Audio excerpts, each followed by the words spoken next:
This is Dent Digest, the podcast dedicated to all things painless dent repair.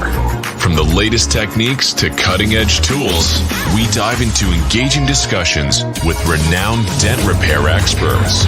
Buckle up for industry success stories, tool reviews, and valuable insights from individuals who have mastered the art of eliminating dents without a trace. And now here's your hosts, dent repair gurus Ryan Shutt and Alex Kukulis.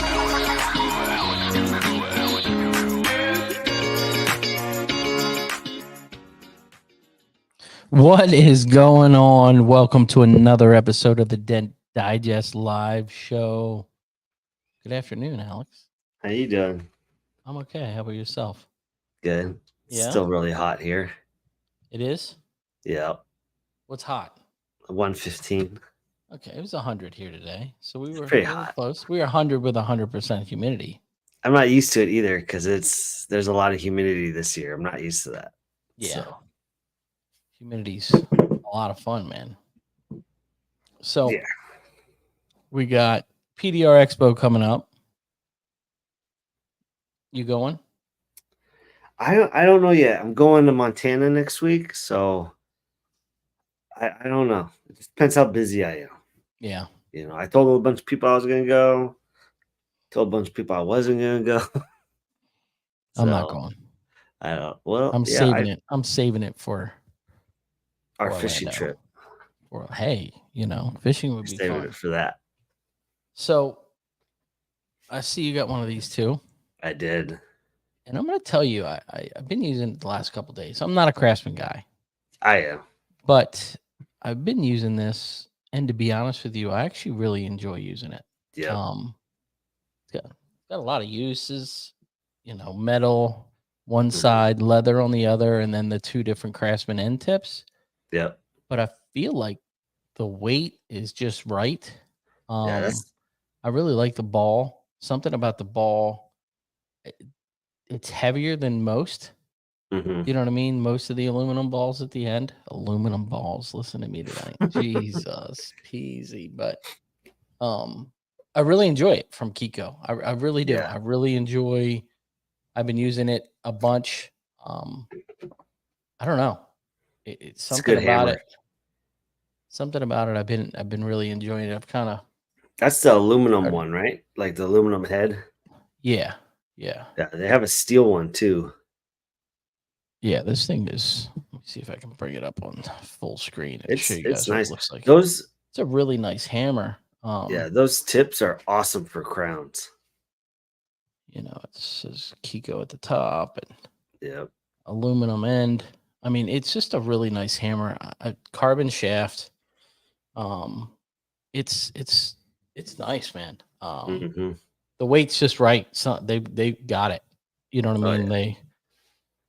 Cool thing about that is you could get on the website and buy like the 12-inch carbon fiber stick. Yeah. And just, that's all you need is to get the 12-inch size, and you could just put that head and handle on it.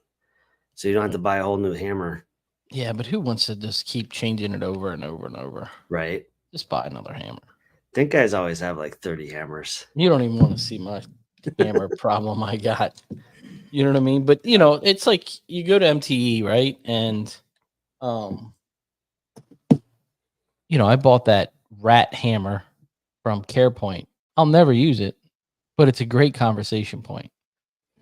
Oh, yeah. The little rat make blender. Like the wizard one too, right? Yeah. I like those hammers, but I wouldn't use them. It's just a cool little hammer to have hanging out. The one hammer I had in my possession the first year it came out was the Cars Former Damascus hammer. Mm-hmm. Had it overnight because I wanted to show it on the show because I did a live show from there and my dumbass didn't buy it. So, Ryan. Yeah, he doesn't make that anymore. No. I don't think you can get any of those hammers, right? No. I've got one with the mahogany handle, which is still a good blending hammer. It's a good weight, but my favorite blending hammer right now is still the Glexo, man.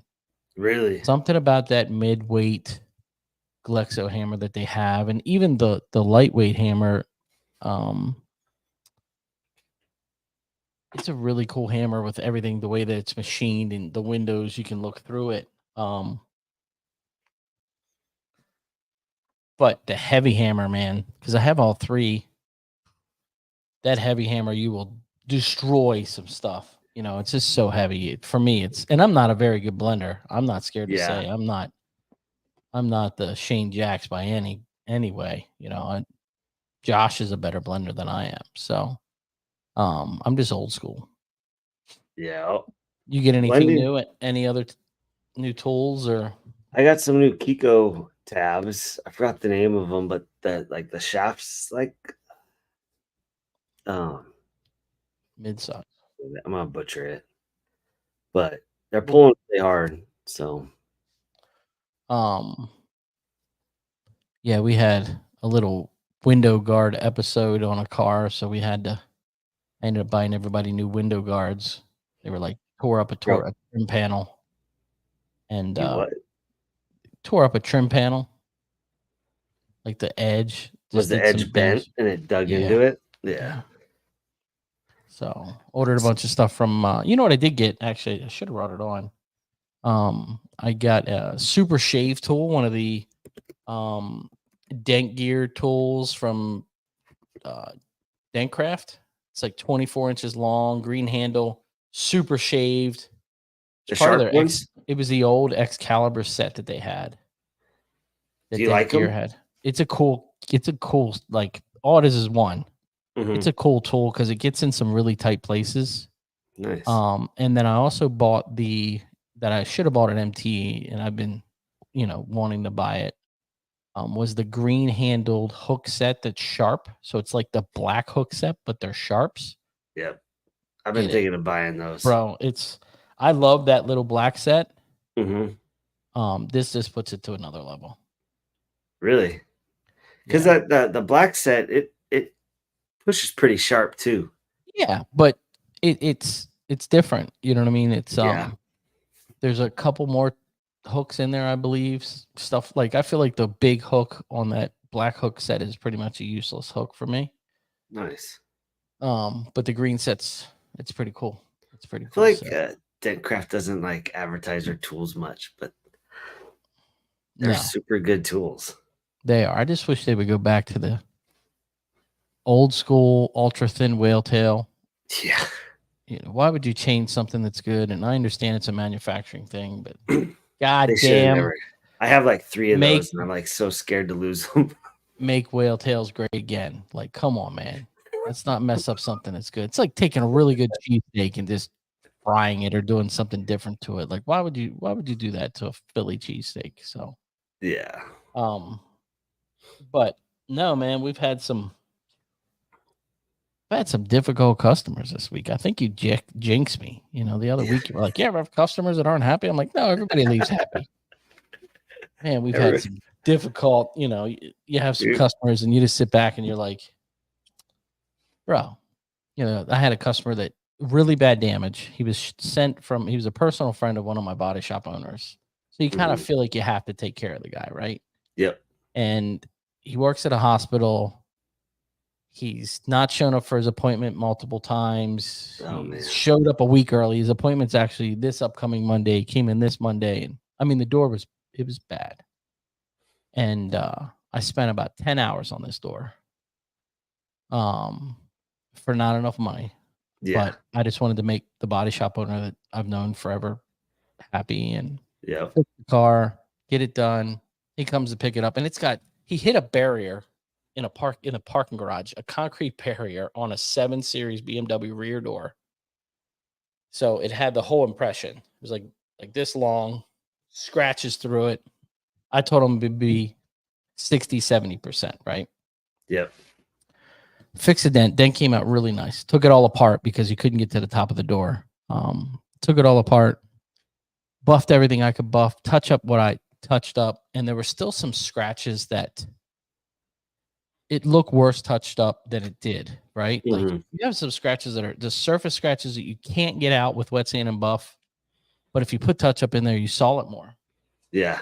So I let him be, and I was like, "This is the best it's going to be." So calling me comes out, and he's like, "Oh, I still see scratches," and I'm like, Well, you hit a concrete barrier. I'm not a body shop. I told you to be 70-80%. I think it looks great. It's the best you can do. And I was like, oh, yes. Yeah, this is the best I can do. I get 10 hours in this door for no money. We're good. Right. So he pays. And he's like, on the credit card machine, it's got a little tip function. And what I do with the tips is I don't keep them. Like, I buy drinks for the guys or lunch once a month or whatever. He's like, I'm gonna come back and give you guys a tip. I'm gonna come back in and give you guys a tip. And I was like, please don't come back. Your tip is not coming back. And I hate firing customers like that, but sometimes you just, he was so rude, and he was just one of those guys. Hey, when you start the conversation of, hey, give me a deal. I need a deal. Give me a deal. You got to do a better deal than that. Everything was a deal. And I looked at him and I was like, is this the Price is Right? You sit back sometimes. You're like, what are we doing here? Really? You want a deal? How about go to the body shop? You'll get a deal. Yeah. But yeah, when he's like, we'll be back. I'll come back and give you a tip. And I was like, please don't come back. That's funny. Dude, I have a lot of friends in service at my tow store. I don't know how they do it, dealing with people. Like, bro, it's really hard to deal with people. Mikey's like, I'm gonna tell you, I don't know how you do that, right? They're like, I don't know how you do it. And I was like, you get to a point, right? You're just so stone faced. You're just like, okay, no problem, whatever you need. Our guest that's coming on, I was talking to him earlier this week, and he pocket dialed me and was dealing with a customer, and I was just laughing because I've gone through this whole thing, like, how to deal with it. It was just funny. But I'm going to say this out loud. I miss COVID times. Yeah. Working in COVID times, man. There's no one on the freeway here. It was awesome. Not even that. It's not even about the traffic. You know what it was? People were great, right? Like, hey, do you need a bottle of water? We'll set it over here 300 feet from you, and I'll go inside. Or you need a fan? Now they're like, what do you mean? You need to use my garage when it's raining. Yep. You can't work out in the rain? No. Yep. Yeah, back then they like missed human, Oh my gosh, interaction. Was so great. It was like so everyone great. Was so nice, and it was now everyone's such a great time. Now it's like running out of time and in a hurry and mad. You can't get that done in 15 minutes. What do you mean I gotta wait an hour and a half? I had a guy call me yesterday. I think he like rents cars out for Turo. I get a lot of those, man. A good body shop of mine gave him my number, and he bought 9 hail cars from Colorado. Oh my God. He was just like, Rob said you were the guy. And I was just like, well, I don't really do hail unless it's insurance. Like, that's just how I operate my business. And he's like, what do you mean? And I was like, well, I'm going out of town next week, so I don't have time to do 9 hail cars. Like, I could refer you to some other guys. And he was like, well, the thing is, I need them done like right away. And I was like, dude, you like even a pretty fast tech, depending on how bad those hail cars are, it might be a day and a half for each one. And he was like, well, are you serious? And like had no idea. Like, bro, they have never bought hail cars. Like, they're probably $10,000 hail cars, Yes. I had one come in. They just bought it from an auction. They're like, hey, we got a good deal on this. Can you take a look at it? I'm like, sure. And I'm like, I start walking out the front door, and I'm like, whoa. Oh, are we talking about that MDX? He's like, yeah. And I was like, woof. Yeah. I was like, does it have a salvage title? It does. The glass isn't broken though, and that's because they replaced all the glass. No wonder it's not broken now. It sold it to you.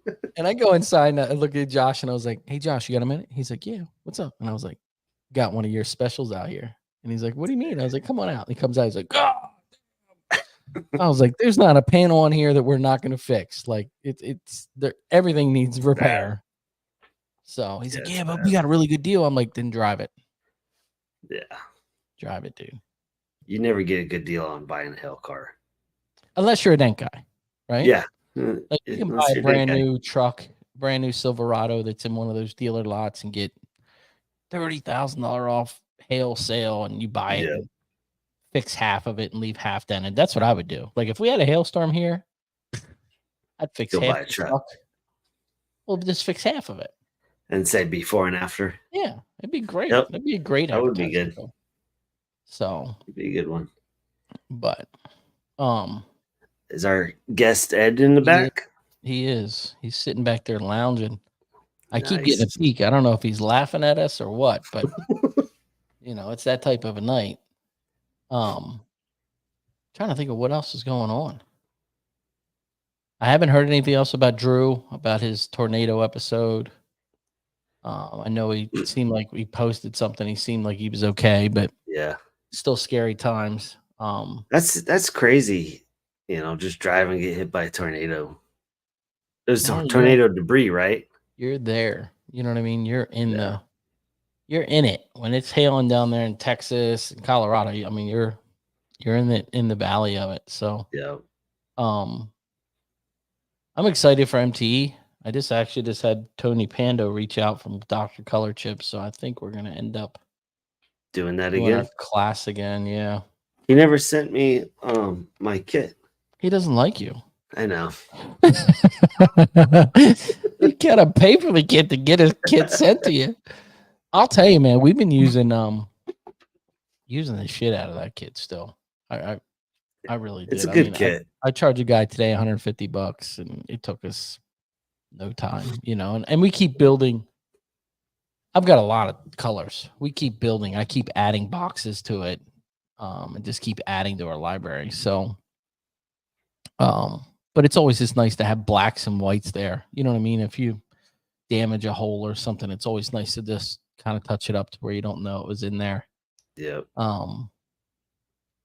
But it's been still a really good product, dude. I mean, it really has.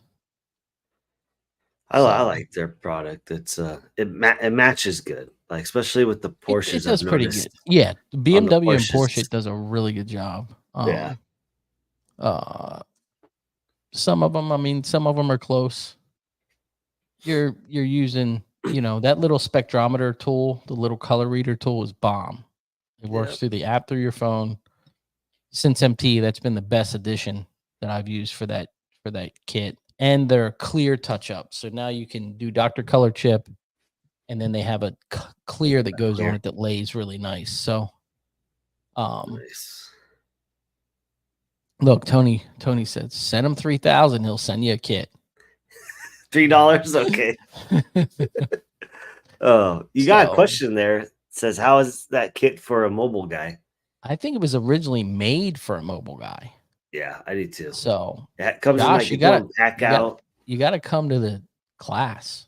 Got to come to the class. We'll explain the whole thing, but I do believe that whole kit is a roller kit.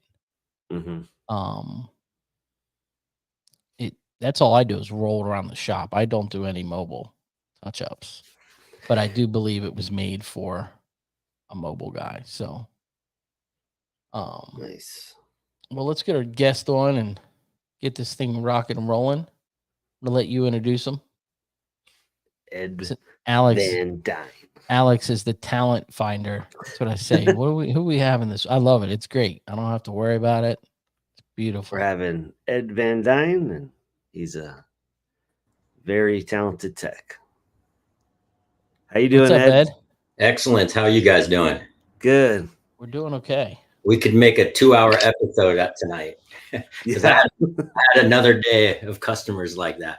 Oh my gosh. That was so funny. Every time I get them, I'm gonna accidentally on purpose pocket dial you.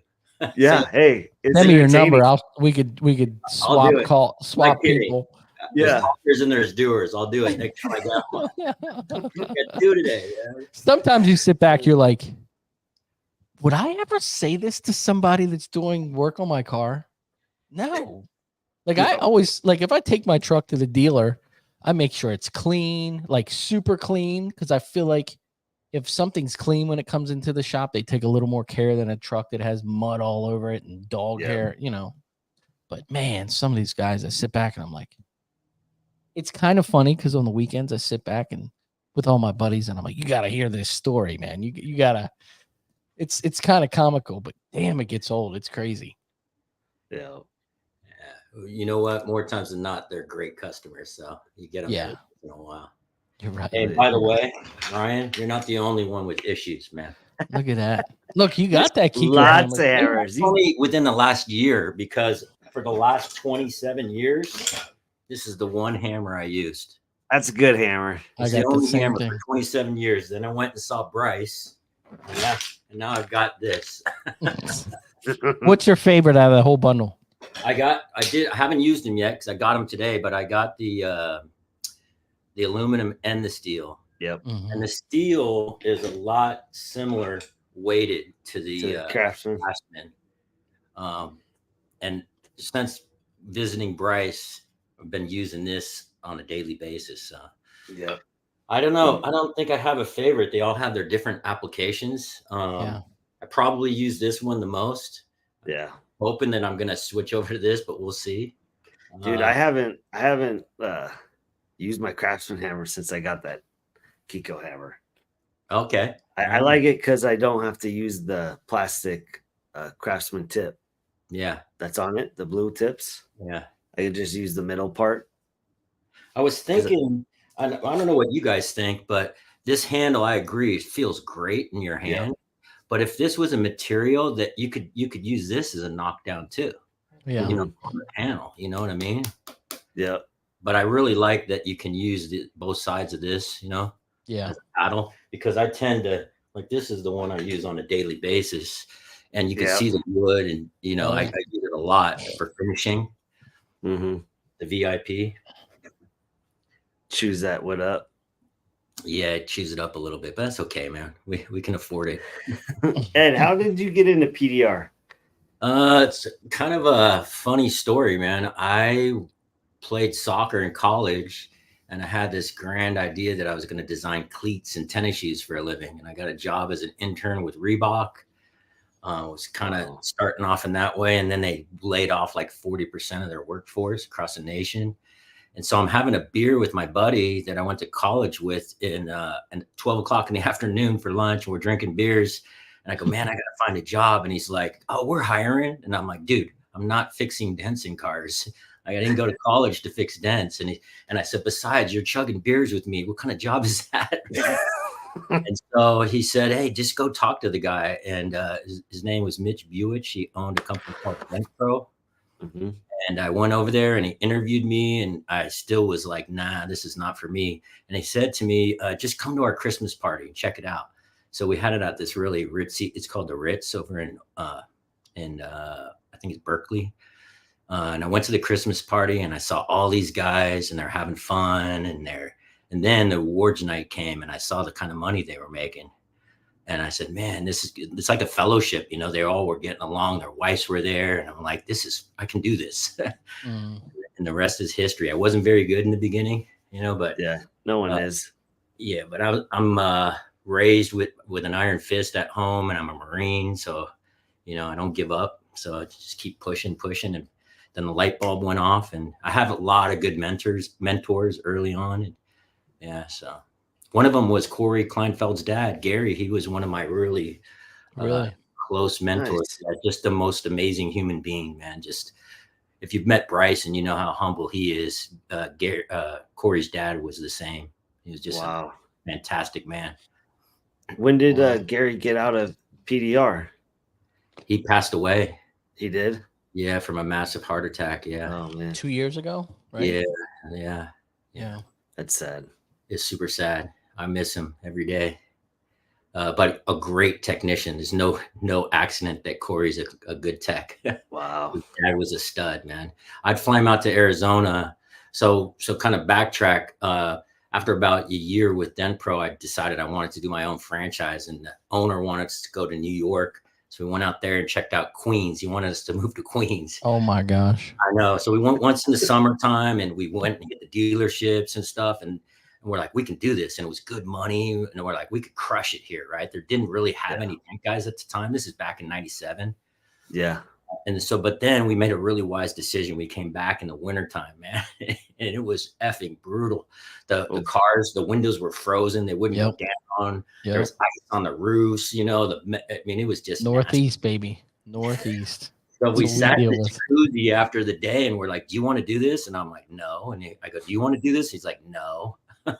So where we went from one extreme to the other, we ended up moving to Arizona and starting Dent Pro of Arizona, Maricopa County to be That's exact. cool. Yeah. How long were you in Arizona? I was there 5 years. Yeah. 5 years. Yeah. And then I sold the business to my partner. I went to work at the corporate office, training all the new guys, trained a bunch of guys for a couple of years, flew around to make sure they were doing okay afterwards. And then started my own business about 20 years ago. Wow. Yeah. That's awesome. So does the owner of, is Dent Pro still a franchise? Like, who owns Dent Pro? they're all franchised. Mitch is still the CEO. Okay. They're all franchised. You know, they've changed their business model a little bit, so they're not, you know, but they're still independent franchise owners. It's not what it used to be. Yeah. They're still around. Back in the day, here in the Bay Area, I'm from the San Francisco Bay Area. It was just us and Dent Wizard. When I first started, we were working side by side at Hertz out at the auction, or not at the yard. It's just the two of us, you know. So he was in the game really early. That's cool. That's awesome. How was Hertz back in the day? I was terrible. So, you know, I feel like, looking back, I feel like I was stealing from them, man, because they were fixing door dams and I wasn't fixing them very good. You know? You remember the old Ford Tauruses? Yeah, that's big swoops, baby. That was a hard dent back in the day. Yes. Now we eat, right? But back then they were like ass kickers, right? You know, that rounded body line was just body line to get the half through it. That was how we did our Dent Wizard Masters course. They took a big Johnson and just whacked it, and you had, I don't remember how long to fix it. But Arizona made me, because I fixed a lot of those in Arizona. All the rental car companies, man. I got Hertz has some. I used to do all the Hertz, and those cars are beat up. People walk on the roofs all the time, which was kind of cool. You know, it taught me how to fix dents without drilling holes. You know, I do drill. Yeah. Don't get me wrong. I do a lot of wholesale, but I can do it without drilling if I have to. You know what I mean? Yeah. And when you were doing the rental cars back then, we could not drill. So we're taking, you know, swing on minivans. We're taking apart the back and swinging them out, the doors out to get access. We're doing all sorts of crazy stuff to get access. Yeah. It's funny, like guys that say they don't drill, they'll start calling everyone they know. And how do I get to the stand? There's some panels that like you have to drill. Like there's certain cars. There's, you know what? This is just my personal opinion, but if you say you don't drill, I don't think you're being completely honest. Yeah, right. When you're taking a 1/4-inch hole and you're reaming it out, you know, a factory hole, and you're reaming it out, and then like, what's that doing to the paint on the edge, right? So yeah. That's like all the old Dent Wizard guys that work the auctions. They don't drill a hole, but they'll make a tiny hole into a 1/2-inch hole. Well, see, the rule is you can expand factory access is what their rule was. You can't drill a hole, but you can expand factory access.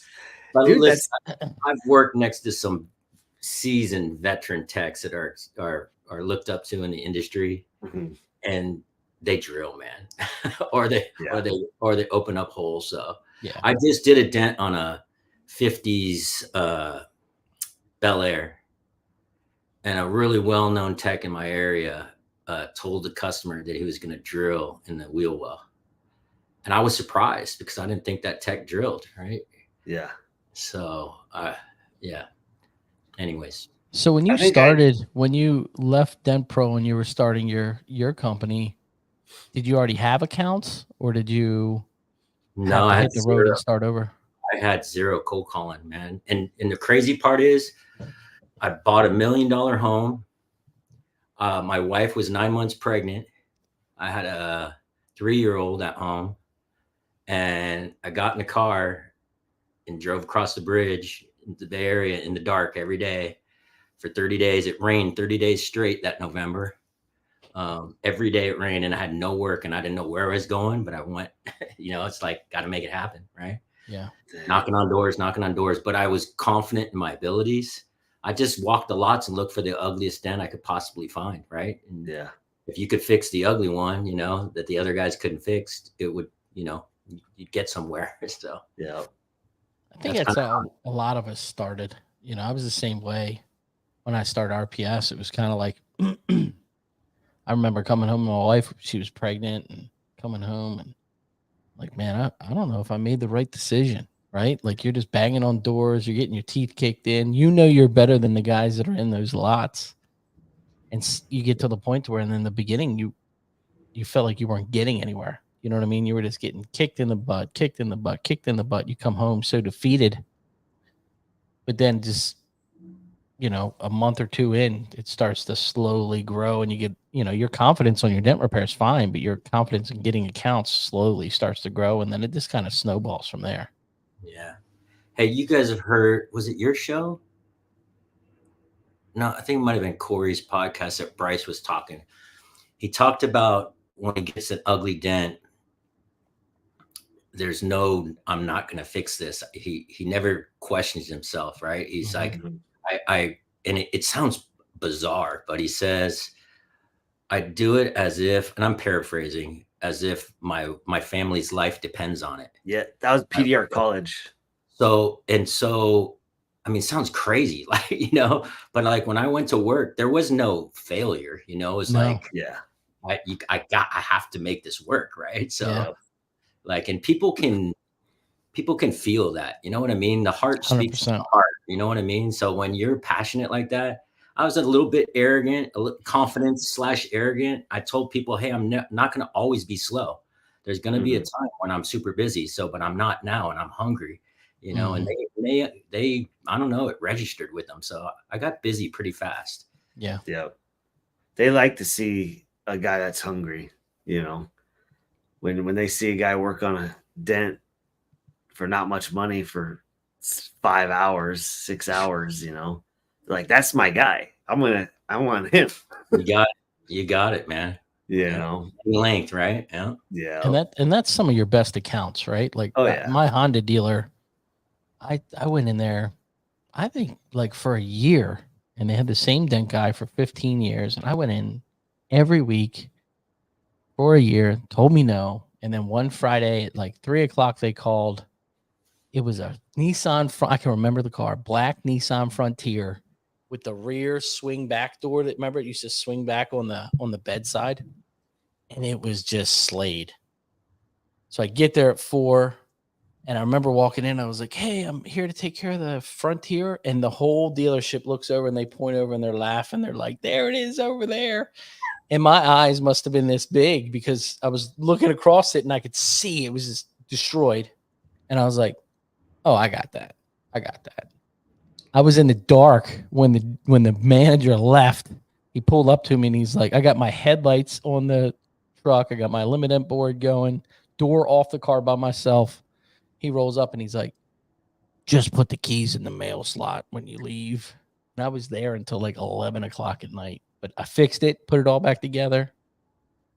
He called me the next day. He's like, start coming Monday. Wow.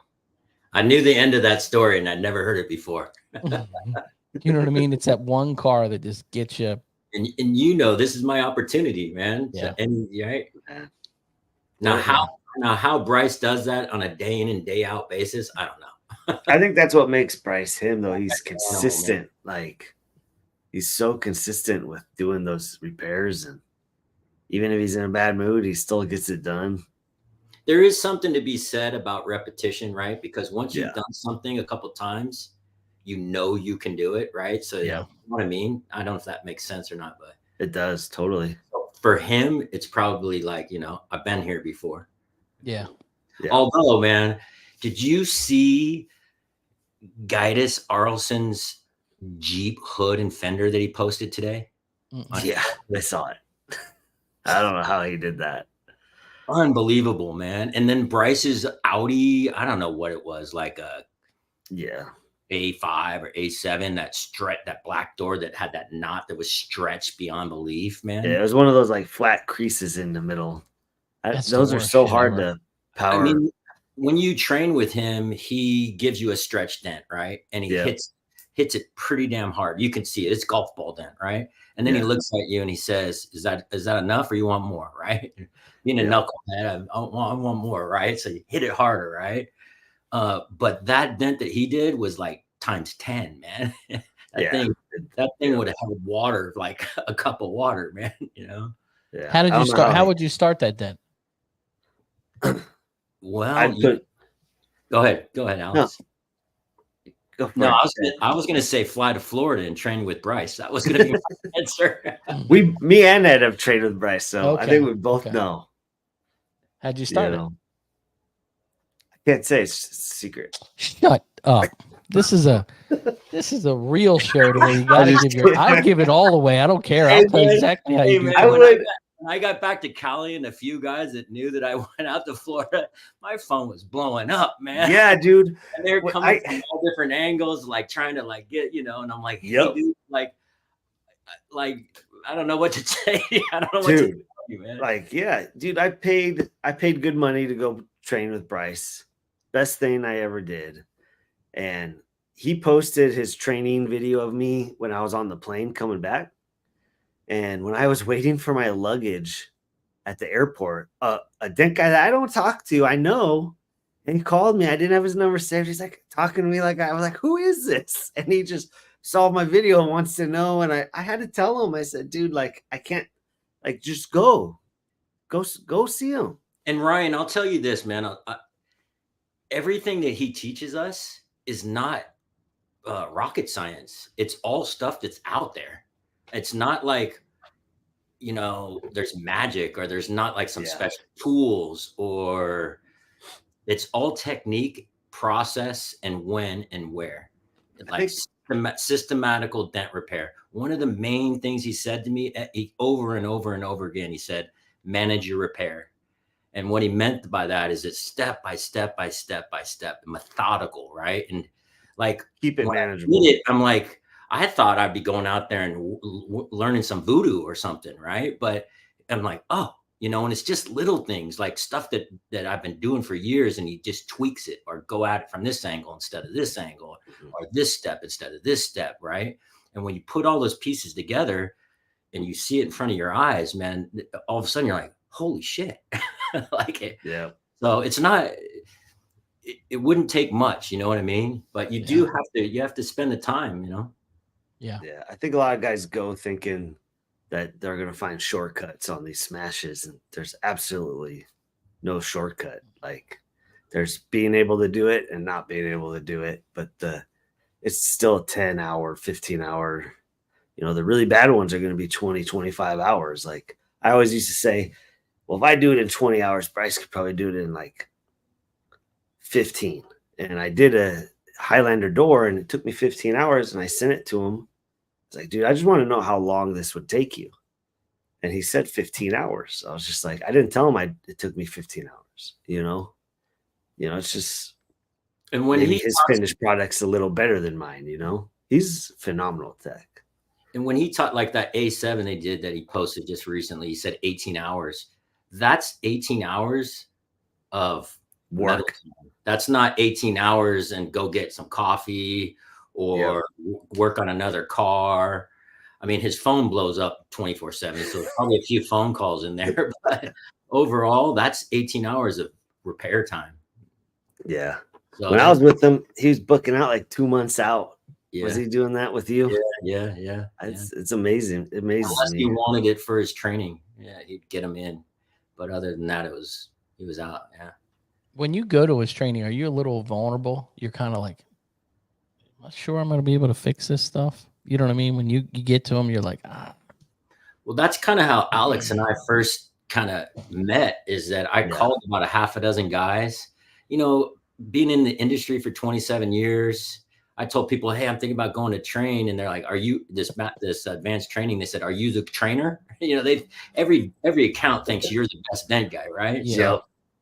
So I called a bunch of these guys to see what their experience was, right? And just to pick their brain, I called Matt Boyette, I called Alex, I called several guys, right?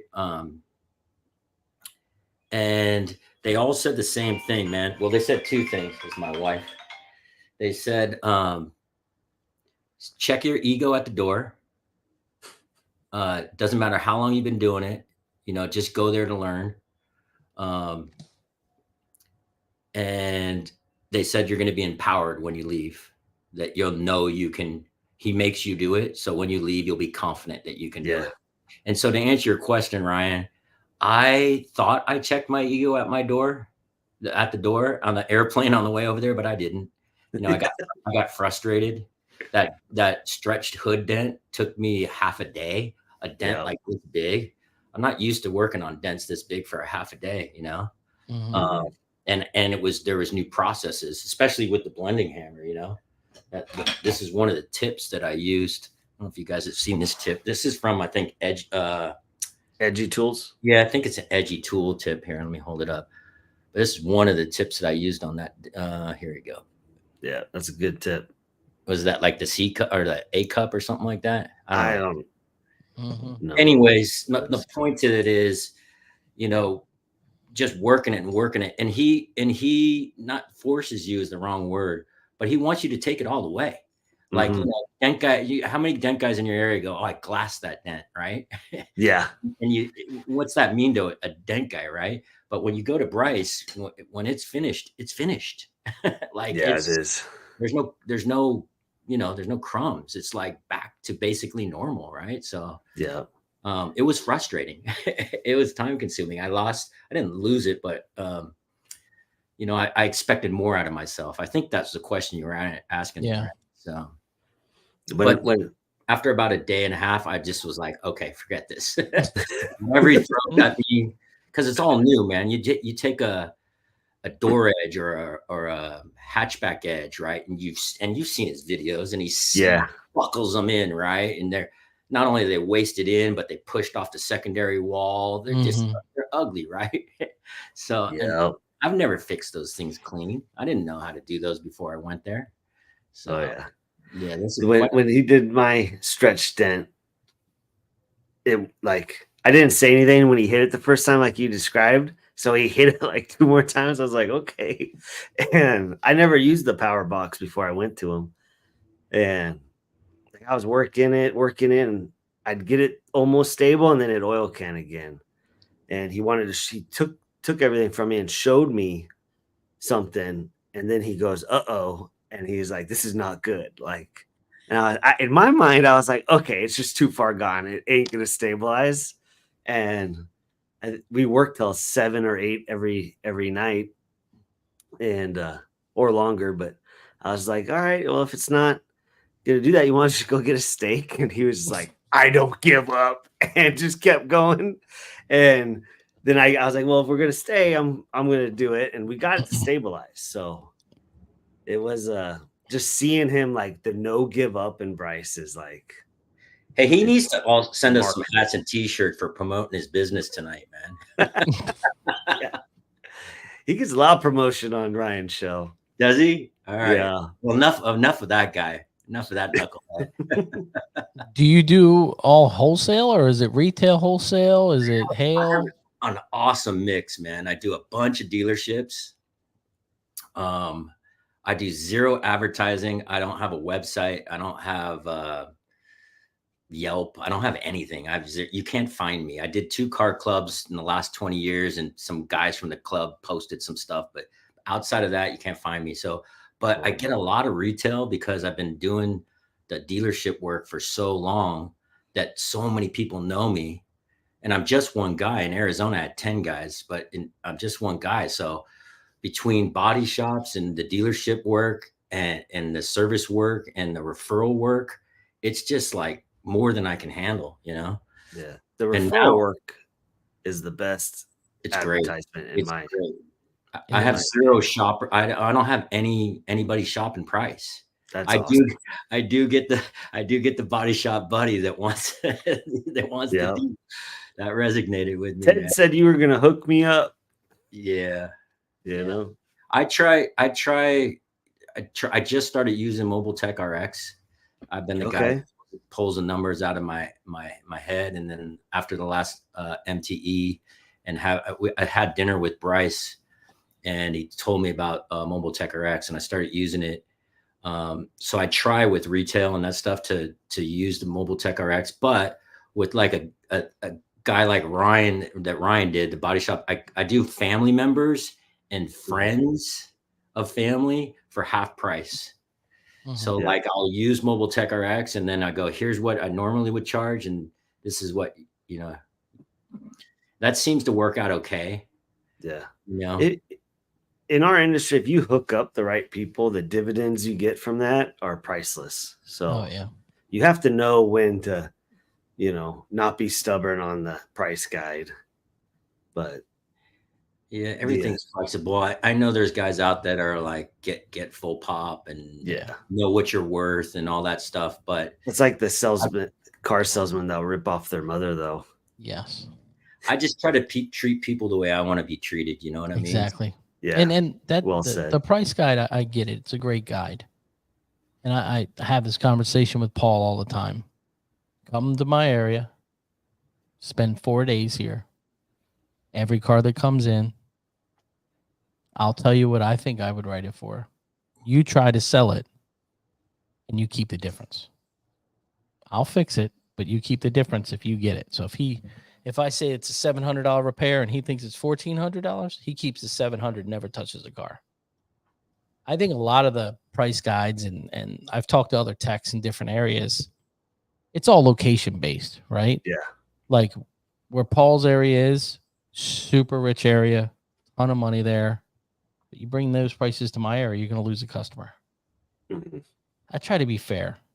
My take on the whole business is I want to fix your car 5 times or more, not just one. Sometimes some of the prices I see in that group that they're clubbing the customer, and I'm like, it's pretty wild. It's a one-time hit, right? Like you're getting that customer one time.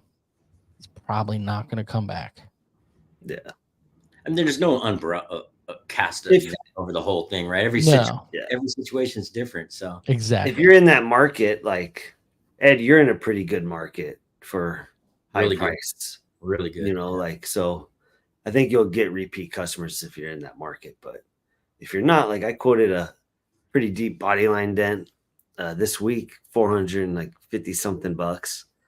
And 25-year-old dent guy, pretty well known, goes and does it for $150. Is there the next morning and I saw him post about it, and I'm just like, it's crazy. Like how does he make money? Because he's not really in wholesale, So it blows my mind. But I'm in wholesale. The Toyota store I'm at.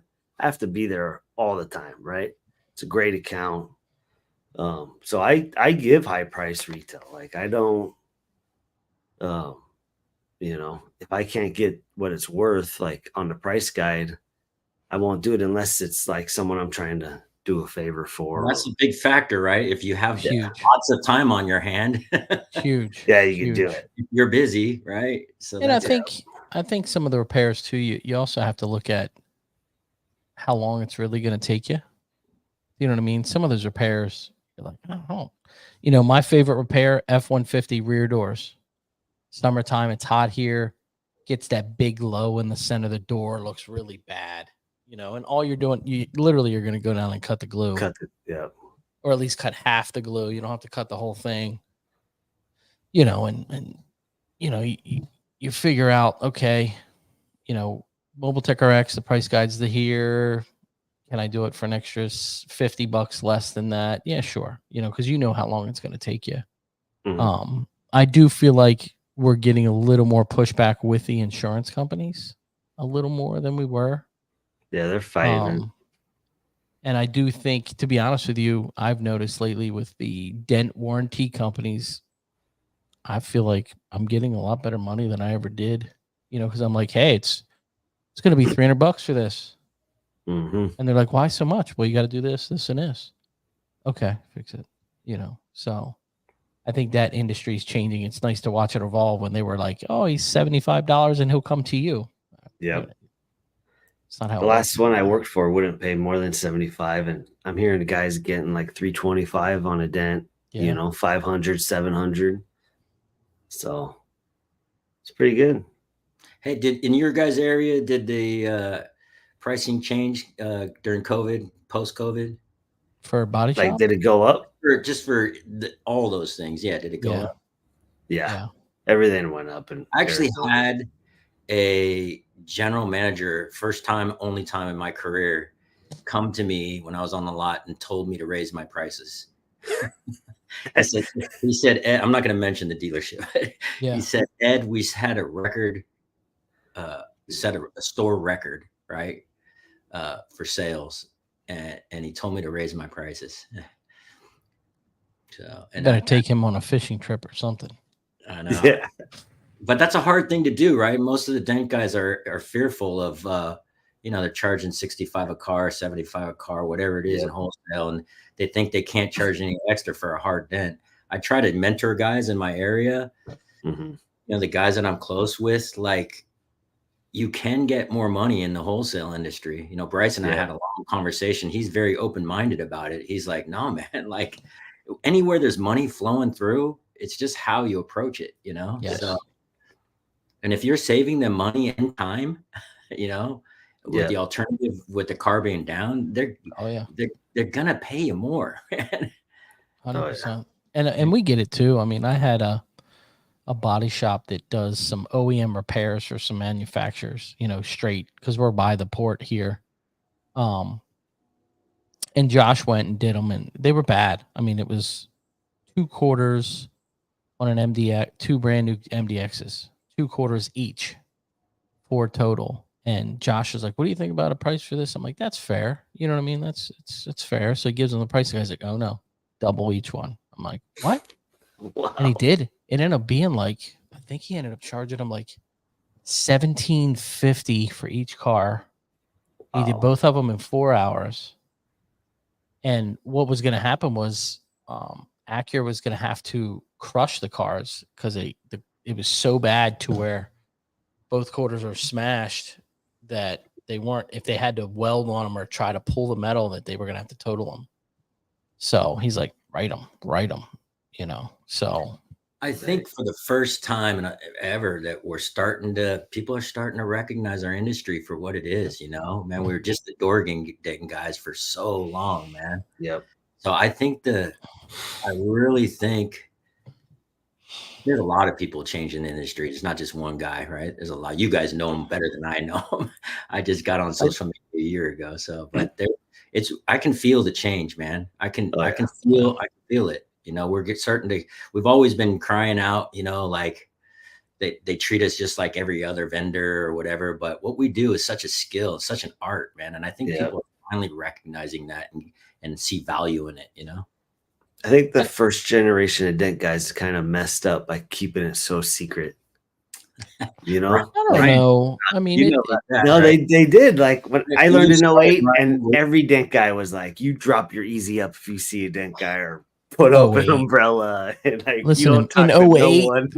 In 08, I mean, back in the 90s, I mean, you didn't know. When you started doing this, you didn't want anybody to know because you were the only game in town.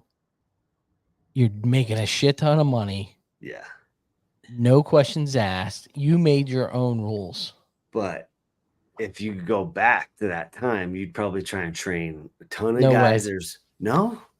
Because what we were fixing, Alex, is not like today. Really? Right? Door dings, little dents, like something the size of $50 was like a bad dent. Those Taurus body lines through there, the creases was a bad dent. Now we're fixing stuff to where there's $3,000-$4,000 repairs, and you're like, what are we doing here? What are we doing? Crazy. I think that's where it's going to be in 10 years, man. I think we're not done. We're far from. Oh no, not at all. Yeah, not at all. When you were back in the day, did you ever like, oh, I gotta go to Home Depot. I gotta make this tool. Yeah, I made a lot of tools. Me too. Yeah. But mine was Snap-on. I'd call the Snap-on guy and get the really long screwdrivers. Yeah. Oh yeah. Or your tool breaks and you make another tool out of the broken tool. Yeah. That's awesome. The original tool ends up being a completely different tool, man. Yeah. I think we're finally. The Jaybird thing was, I had the Jaybird like 20 years ago, but it was just, you had to get to the dent. You had to, If you weren't a MacGyver back then, you weren't a good dent guy. Some guys don't bend the tools. I don't know how they do dents. That's crazy. But back then, especially back then, if you weren't MacGyver, yeah.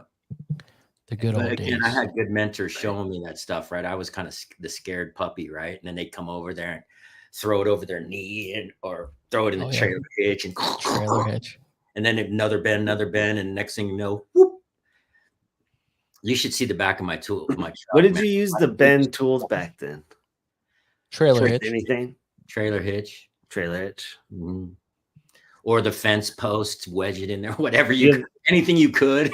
Drainage ditch. You have ditch. the dent dials? Drainage ditch, the manhole covers, whatever. Yeah.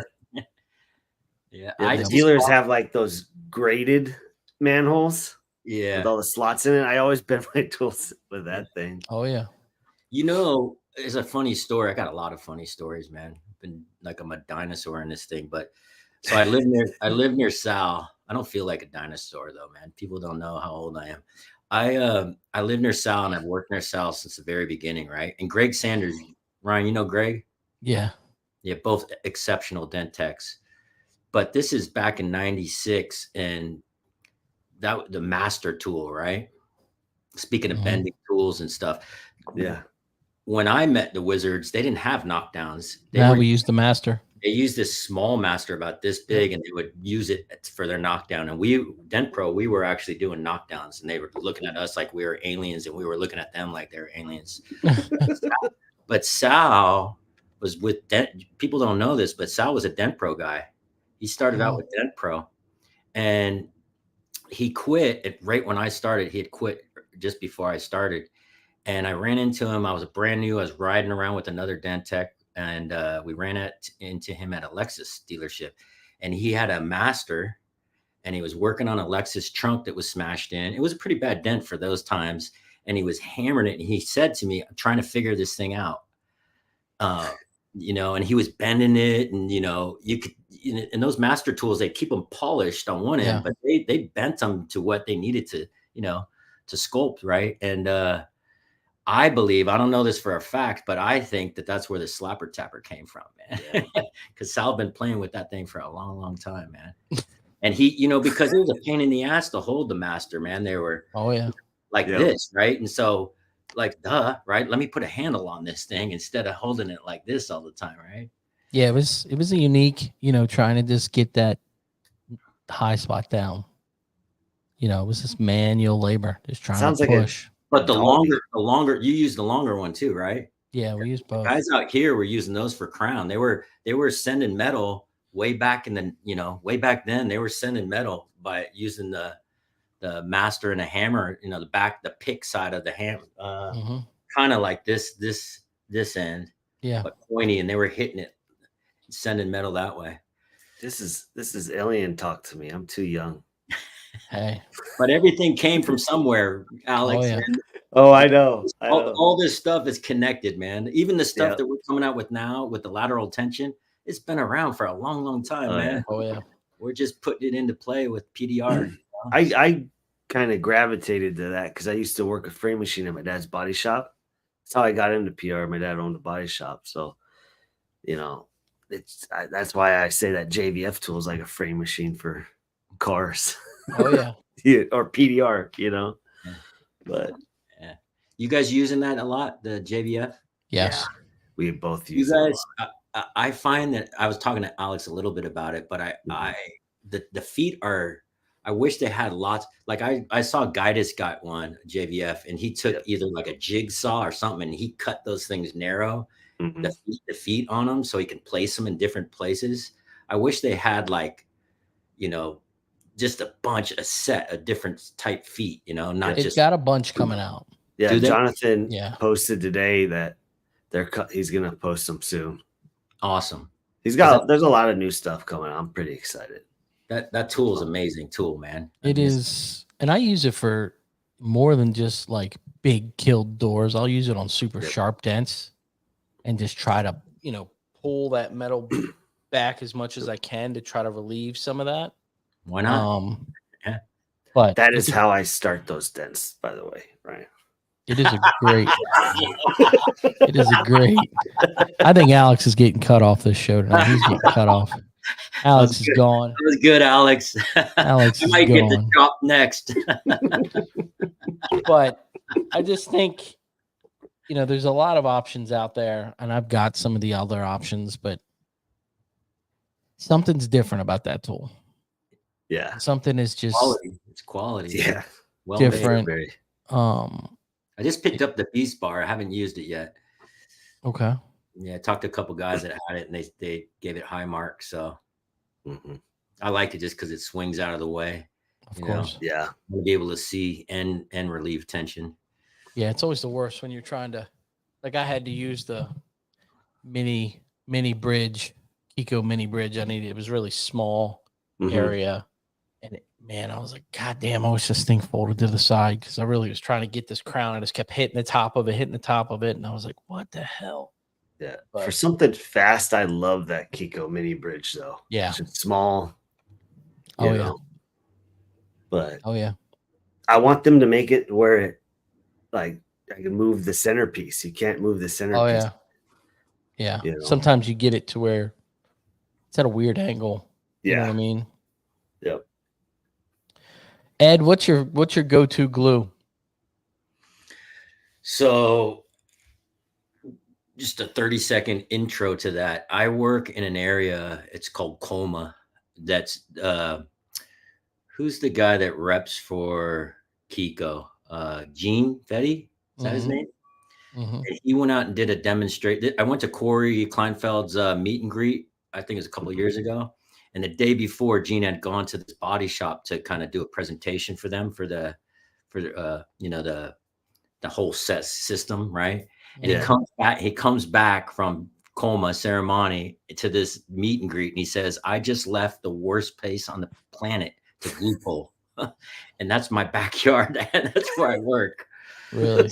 So as far as it, so I just was a non-believer, man. I mean, not a non-believer, but I just couldn't make it work. I didn't know, right? And I'm just being transparent, man. I wasn't very good at glue pulling until I went out to see Bryce, and I spent a day glue pulling, and I became a believer. And once I knew that it worked, then it was just creating the right environments to to duplicate that, right? One of the nice things is that the Metal Medic Ebony Ice, I think it's called, the black glue, that works really good in that area. It's a good cold glue environment, right? So I wouldn't say that's my favorite one. I use whatever the hell works, right? The one that Bryce turned me on to is the Perfect Pull collision glue. Yes. I use that a lot. That'll get me grabs. It's kind of gnarly. You got to be careful. That's all I use. Yeah, that's a really good glue. But what do I have in my truck? I use Tabwell, but not a lot anymore. I use that new one that's from Metal Medic, the red one. I like the non-solvent ones just because I'm lazy. It's nice to be able to peel them off, and if you have to do repetition, then squirt. So yeah. How about you? What's your favorite glue? I like green, cactus green, and the Perfect Pull are my two goes. Okay. They really are. I mean, I'll use some Reaper glue here and there, but really it's the cactus green and then Perfect Pull. Sometimes I'll use the cactus green, and it's just not. I'm lazy and I want it done now, so sometimes it just doesn't grab, and I stick the Perfect Pull on there, and I pull it at the wrong temperature, and it does what I want it to do. So, what's your shop's temperature? Usually about 70 degrees. Okay. So great. That window's great. You can get away with a lot of glues, Yeah. I work even outside, even at the 100-degree weather today. Like, I had to do a van because it wouldn't fit in the shop. Outside, it was gluing fine, at 100 degrees. So, but you never know. Little humidity, little bit of different heat. You know how it is. It's all temperature driven in your environment. Yeah. Ed, did Gene tell you? Did Gene say why it's the worst place to glue pull? I think because of the condensation, the moisture. Oh, okay. Like it's like a fog bank up there. It's cold and misty. Indoors, outdoors, it's just a lot of, you can flash your panel and literally go flash it again, and it's like cold. You know what I mean? How you see it vaporize? Yeah.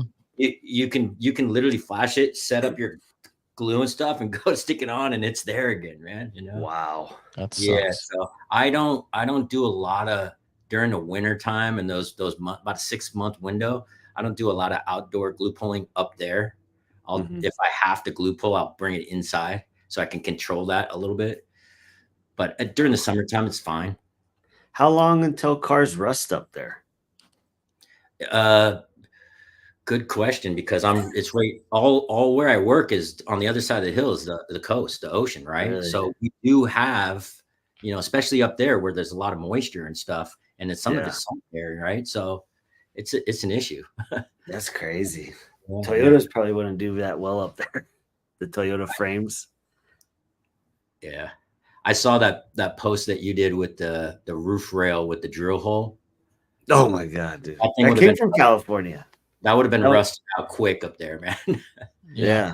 And That was I pull a lot of plugs where they're rusted out. I don't know if you guys were I was taught at a really, I think when I was still a pupil, to paint, if I'm gonna drill, to paint the edge, and even to take another step to silicone it if I had to, right? Yeah. So, and I do those little things when you know what I mean? I treat it like a car. So I was always taught to silicone it.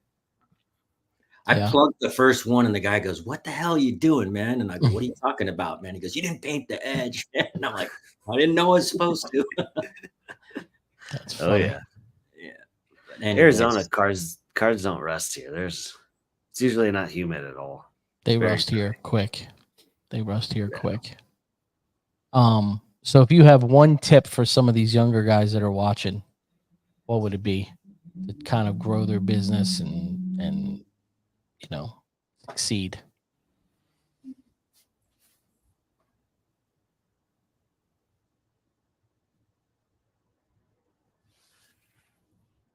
Man, that's a great question. I thought you fell asleep. There's so I don't just talk to talk. I was like, is he okay? You know what, man? I honestly, so with success is not one thing, right? You guys know, right? It's a lot of pieces, right? And guys early think that if I just do this, I'm going to be successful. Or if I just do this, I'm going to be successful. And I try to tell guys that you got to be good at all the different pieces to get really good, right? So for a new guy, pay attention to the little things, like treat people good, right? Treat the lot guy good, right? Because that lot guy could be your used car manager. You just don't know, right? Treat your customer the way you want to be trusted. Go the extra mile, man. Good is not good enough. How many dent guys look at a dent? Some of the guys I've taught, they're like, well, when do you know when it's done? I said, when you can't see it, man. So, and sometimes, there's situational, right? And when you get to be, farther along in your career, right? Big smash dents, you're taking them 70%. But the new guys, we're talking about the new guys, right? Don't be okay with mediocrity, right? Push yourself. Know that you can finish a dent. Then you can choose when to finish it and when not to finish it. But if you can't finish it to begin with, you're not going to go far. You're going to stay down here for a long time. So I'd say it's just, I don't know if that answers the question, but no, it does. Yeah, it does. Any tip like that is a key for one of these guys, because when me and you were coming up, we didn't have any of this shit. Right? None of it. These guys are so lucky, man. Yeah. And that's why our industry is just going like this, man. Yep. We were crawling. We were crawling. So now it's awesome. I feel like so many people look for a PDR guy now instead of just go straight to a body shop. Yeah. Well, I think the other thing is when you get established, right? Then you're established in your area. You're the go-to guy. Yeah. And I think it doesn't happen right away, but it takes a couple years for people to realize where you are, who you are, and it just slowly grows from there. You know what I mean? A lot of that goes back to what you said originally was treat people right and they'll be back, Even if you're more expensive than the guy down the street, check because you're the guy. You know, I have people call me all the time. Where do I got to get a muffler for my car. And I'm like, okay, well, you got to go here. And he's like, you're my guy. You know everybody. You know where to go. Where do I get wheels repaired? You know, where do we anything? The best oil change. So, you know, when you get to that point in your area, that's huge. It's oh man, I don't know. I'm not a religious guy, but I say thank you every time I drive to work. I look up. I don't know why I look up, but I say thank you, man. I feel more than grateful to be in this industry and to have what we have. Yeah. What a blessing from that day at the pizza joint drinking a beer to today, man. I never would have thought. You know, I mean, it's just stupid. It's just stupid, right? Anyone making a living in the PDR industry's blessed. Like we're super blessed. Yeah. You know, this might sound like bullshit, but I don't go to work today to make money. I go because I love my job. Yeah. And it's so fulfilling. Tell me a job where every single day you can make people happy, right? And they pay you with a smile on their face, right? The money's some days. Sunday. Yeah, not today for me either. Most days they pay you with a smile on their face and the money comes, man. If we go and do the right thing and make people happy, the money just comes, man. That's where I'm at. Like I can't handle any more work. I could hire 3 dent guys right now and keep them all busy. Right. And then I have 2 more huge opportunities coming my way right now. And I don't know how I'm going to do it, but it just keeps coming because I'm not thinking about the dollars. I'm just thinking about, I track my stuff. Don't get me wrong. You know, it's a business, but it's not my focus. He's going to start doing my sister store of my Toyota store. I can't. I keep a really small area so I can service everybody. If I go across the bay, start driving, I won't be able to service. That's I know. I'm just joking. That's an awesome store. I think another thing for these guys, transparency is everything, right? Explain up front. You know, glue pulling, there's always a chance you could pull paint. You know, we have glue pulling waivers at the shop. And the reason I say that is I had a really, really respectable big detail shop call. And we're asking about, you know, everybody checks with everybody. Is business slowing down for you or is this slowing down? You know, it's kind of a weird time right now with the election year and kids are going back to school. You know, and she's like, I'm not getting a lot of the maintenance washes for the ceramic coatings. And she's like, you know, how do you handle that? Or are you getting, I'm like, yeah, I don't even call them. You know, most of the time they're calling us saying, hey, I'm due for a maintenance wash, blah, blah, blah. And she's like, yeah, you know, we get some and they didn't realize that there's a charge for the maintenance wash. And I'm like, you have to tell them that up front. You have to be transparent with the customer. Say, look, there's some maintenance to this. Mm-hmm. Same thing with dents, you know. Hey, if I'm glue pulling a really bad dent, there's always a chance that the paint could be damaged. You know, I'm right up front. And some people get freaked out. You see it in their face. You know, I've learned to read people over the years, and you see people and you see them you're telling them and they're just starting to get real sheltered. And you're like, it's okay. We do this all the time. And they're always like, well, what's the chance? And I'm like, 50-50. You know, and then I'm like, I say 50-50 too. But I'm like, it's a new car. It's a Lexus. I'm not really worried about it. If it's a Grand Wagoneer and it's gray, your paint's going to come off. Yeah. So, but to any dent guy, I won't ask how you know that. I pulled paint on every single one I've ever done. Me too. The Chrysler Jeep Gray, yes. I will not glue pull that car. Thank you for that. The absolute worst, and it takes it like all the way to the E-coat. You know, it's just I don't even know if they sand if it's the worst ever. I think so many dent guys don't want to do Chrysler dealers, so that's why no one talks about it. You brought up something that's kind of connected, but it's kind of the opposite for a dent guy. So you're talking about being transparent and giving the information. The flip side of that as a dent guy, and it might help new guys, it will help new guys, is get the information. I can't tell you how many different dent guys in my area send me pictures and say, hey, what do you think, Ed? How much should I charge? What do you think? How would you tackle this? Right. Lots of different dent guys that I've mentored here. And I ask them, well, what about this? What year is it? There's so much information that I need to make a decision, right? 100%.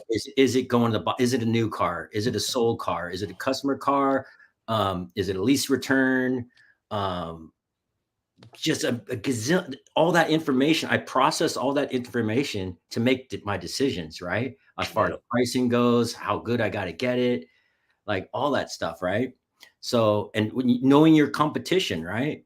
Like if you're trying, just everything, that's all valuable information. So I try to gather as much information on every job as I can. I have service advisors texting me, say, hey, I got a dent, right? But they're knuckleheads. It's like, okay, you got a dent. That's great, right? Yeah. But like, is it a sold unit? Is it a customer car? Is it a customer pay? Is it a Have they seen it? Can you send me a picture or video? Yeah, I haven't even seen it, and they want to know how much it is, right? Yeah. Like, so there's steps to take before you commit to something, right? So I don't want to say train them. They're not animals, but You train them. You I educate them. kind of demand that.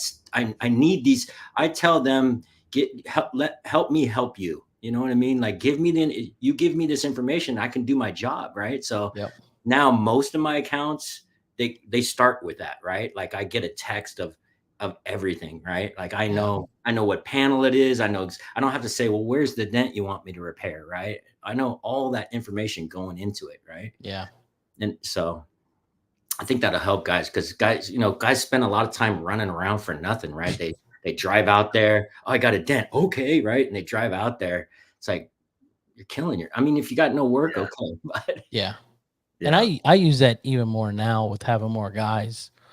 Some of the body shops that I used to just run and go fix dents. And I'm always like, send me a picture to figure out which tech I'm going to send you.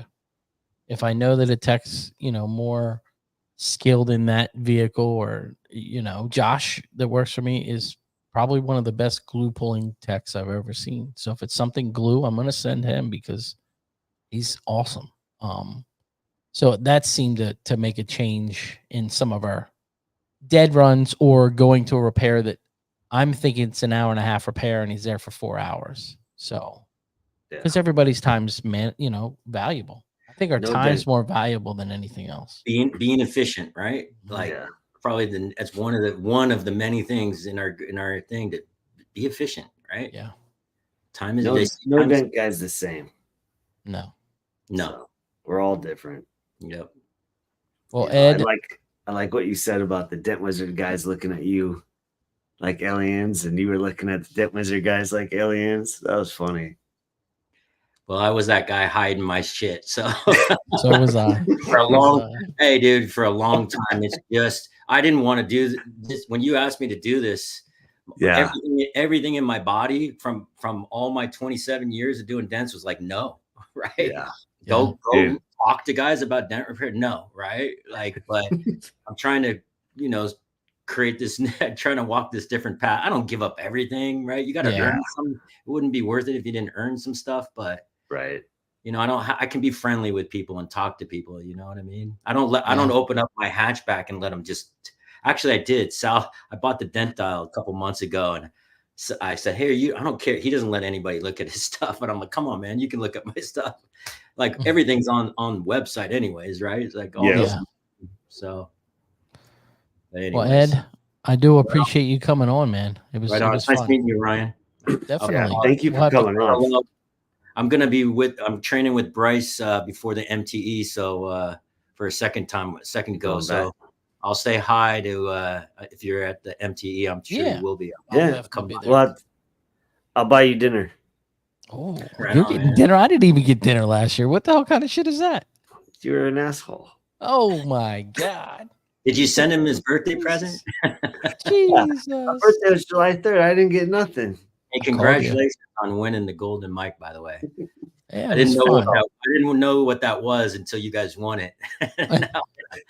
Now I know what it was.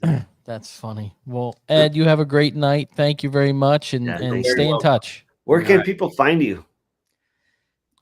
Can't, man. Remember when Ronnie paused and didn't have an answer for you? Yeah. You can't, man. I have no website. I have nothing, man. Zero. That's awesome, man. It's fantastic, man. I'm busy. I got your email. I'm gonna put your email all over. No, this, don't so. do it. Yeah. Don't do it. Yeah. Some guy goes, I'm gonna tell all. I worked on that Bel Air, right? I don't know about you guys, but I'm not crazy about working on vintage cars. I do them all the time, man. I'm so busy, right? I used to do a Ferrari dealership, and it's great money, but I'm not crazy about working there either, man, because you got to stop everything else. It's got to shut down, and you got to focus on that, right? Yep. I fixed that dent guy that said he had a drill. I fixed the dent without drilling. I went over there and fixed it, right? And he goes, oh my God, I'm going to tell all. He's going to the hot August nights in Reno, and all the classic cars. And he goes, I'm going to tell all my friends, man. And I said, no, do not give out my number. So, that's awesome. But if you're not growing, my dad said, if you're not going forward, you're going backwards. So yeah, you always got to keep pushing, man. Keep pushing. I'll see you, Ed. Have a great night. Thank you. Thanks. That was a good one, man. That's a good show, bro. Ed's a cool dude. I enjoyed this show because I can relate to him. You know, he's old school. I get it. That dude has a lot of knowledge. So, you know, that was a good one. That was a good one. No show next week because wants to buy him a beer. No show next week because Alex is going to be playing in the woods or wherever the hell you're going. Going to Montana, antelope hunting. That's you should come. Country shit. I'm not coming. Why not? That's not my thing. I don't have to go to Montana to shoot things. You can come to Baltimore and shoot. There ain't nothing in Baltimore to shoot. Are you kidding? I know. You gotta go in the city. city. You guys got a lot of deer with like 5 legs, 3 legs. We do. We got some weird stuff up here. Well, Alex, everybody, keep it real. We will see you in not next week, but the following week. And be safe out there. See you guys. Keep it real. Bye-bye. Thanks again for watching. Yeah. Thanks for listening to Dent Digest. Be sure to subscribe wherever you heard this podcast so you never miss a future episode. For more information or to connect with your hosts, find them on social media at RPS Dent Specialist and at Arizona Paintless Dent Repair. If you found value in today's episode, please share with others. And until next time, this has been the Dent Digest